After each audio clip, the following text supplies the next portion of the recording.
Hi, I'm Coach Corey Wayne, and this is my video coaching newsletter. And the topic of today's newsletter is going to be how to get women to trust and submit to you.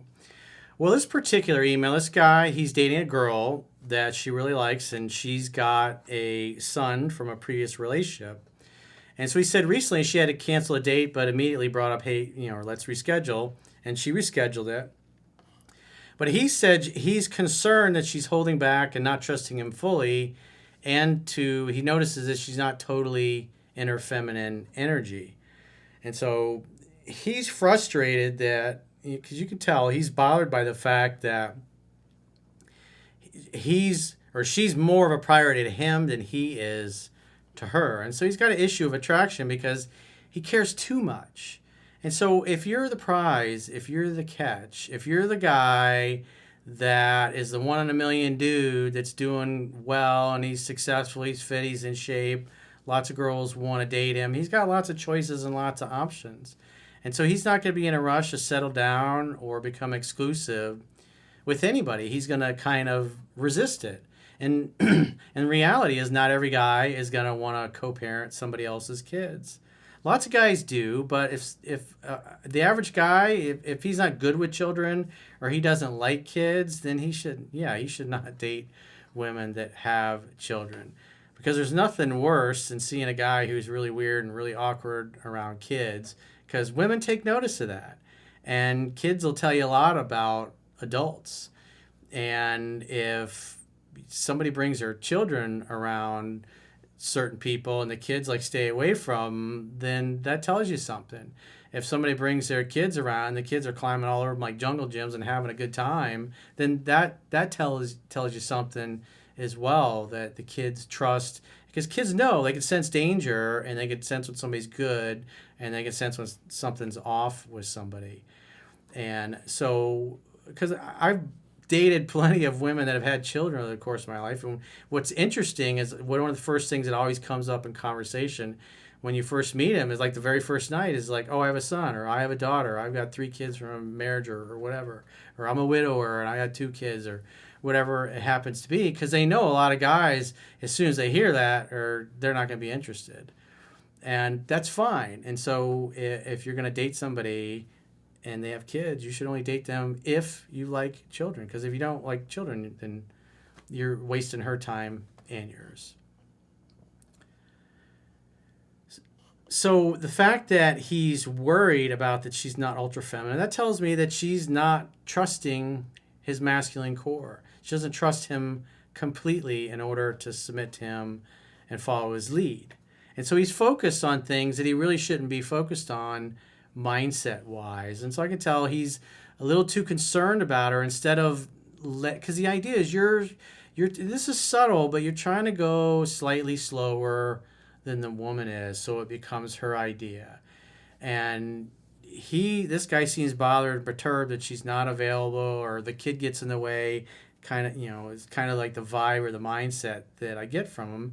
But you got to understand it is going to be her number one priority until you become super serious and you're living together, or you're married, or you're a serious couple and you're co-parenting together. You can't expect a woman just to blow her kid off because you want a booty call or whatever.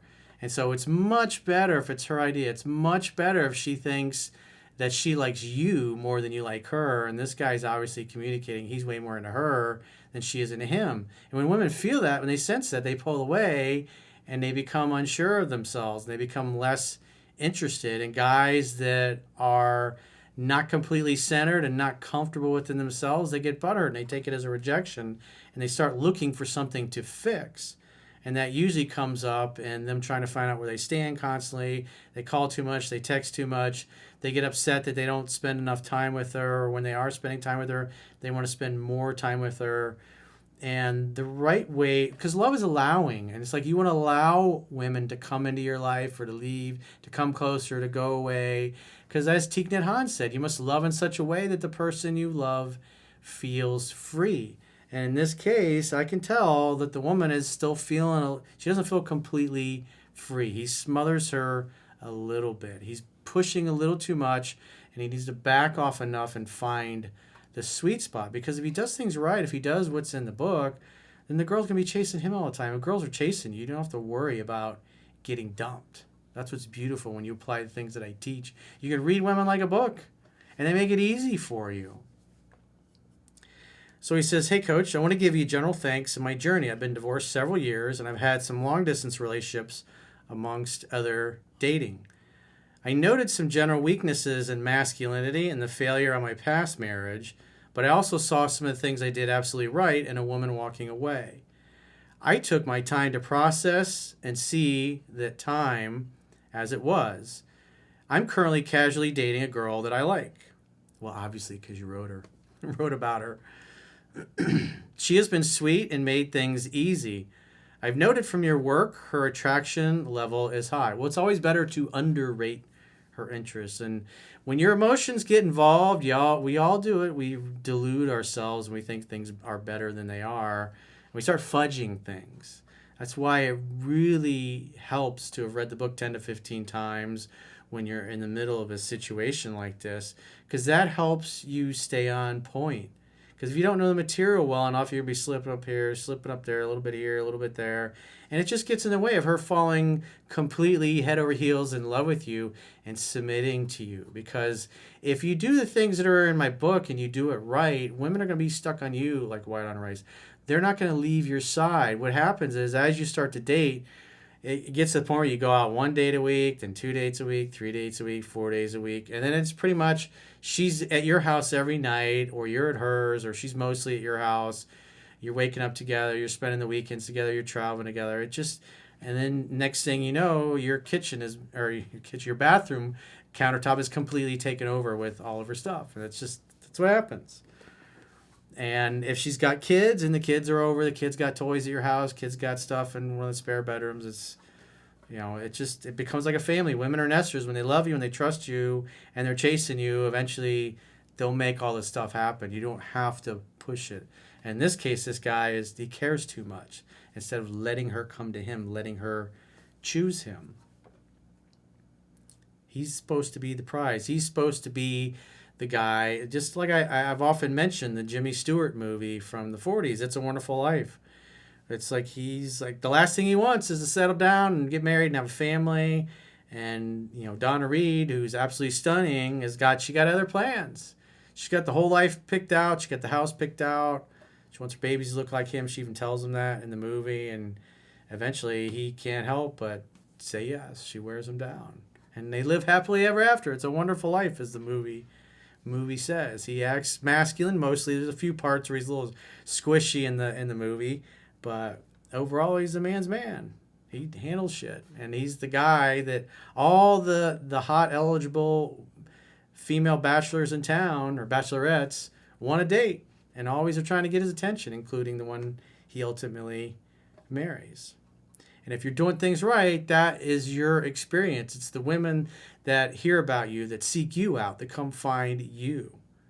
Especially when other women know that you're sleeping with other women or hot women. It makes you more attractive to all women in general, and they'll work harder for you. He says she has a young son and had to slip up on a date we made recently, but worked out rescheduling with her attempt immediately. So when somebody doesn't want to see you, I know I did a video about this just recently in the last few days, but if a woman's canceling a date, but she's bringing up reschedule, I'm so sorry, I'm going to make it up to you. Let's get together Friday. Or she, in this case, it seems like on the same phone call or text exchange, she worked out the reschedule. So that shows that she really wants to see him. If she didn't want to see him, she would just say, hey, sorry, I'm not going to be able to make it. And her response is real flat and short, and she doesn't really care. Don't hate me, sorry. He says her attraction is high, 7 to 8 area, probably 6 or 7. Maybe 8 occasionally. It's always better to underrate it, because then you get cocky and then you let things slide that you shouldn't, or you see little red flags and you ignore them because you really want to see her. So you see her too much, you call her too much, you text her too much. Your text exchanges, and what happens is that you notice that you're writing paragraphs and she's sending short sentences back and the replies are getting longer. It's like you got to pay attention to stuff like that. It's like the show business. You always leave them wanting a little bit more. It's always better if she thinks she likes you more than you like her. It's a scientific fact that women are more attracted to men whose feelings are unclear. That's just the way they are. I didn't make them that way. If you don't like it, talk to the big man upstairs. She texts with definitely looking forward to curling up in the couch and missing half a movie type of stuff. I've noticed she has general reserves in letting her feminine out. That tells me she doesn't feel completely safe and comfortable with you. And that's because she can tell you're a little perturbed that things aren't moving as fast as you want them to. Like I said, when you do things right as they're in the book, it's going to get to the point where she's all over you and you're the one that's going to be wanting space. You're the one that's going to want to go have some beers with your guy friends and go see your mom or whatever because she's always there. And so when she can't meet you or she's got other things to do, instead of getting mad or butthurt or taking it as a rejection, be excited about it. Be excited that you get the time alone because it's better to be alone than in bad company. And you've got to be able to enjoy your own time first. Because if you can't be alone without thinking of her or obsessing over her and you just can't be in a room by yourself or a house by yourself or your apartment by yourself, you need to get to a place where you really enjoy your own company. You really have a blast hanging out by yourself. And the more you enjoy your time alone, the less you'll be bothered when the people that you want to spend time with either can't or don't want to spend time with you. You'll be actually glad that you get the opportunity to have some free time, some alone time. So he's the bubbly, happy, oh my God, wanting to have time with you. She hints to know it's there. She hints enough to know it's there. I just want to help her know it's okay. You don't have to do anything. It's like when she feels it, she'll do it. And obviously she ain't feeling it. And you're trying to what can I do to make her feel it? You got to let her come to you at her pace. General advice on encouraging it in a woman who maybe has some fear of letting it go. Well, you're assuming that the reason she's not doing it is she has a fear of letting it go. And human beings do things based on emotions. And if she's not doing it, it's because she's not feeling it. That's a fact. So you got to give her the time and space away from you to wonder about you, to think about you, to miss you. Pay attention to your text exchanges. Pay attention to how quickly you respond to her versus how quickly she responds to you. Who, ideally, she should always have the longer text and yours should be a little shorter.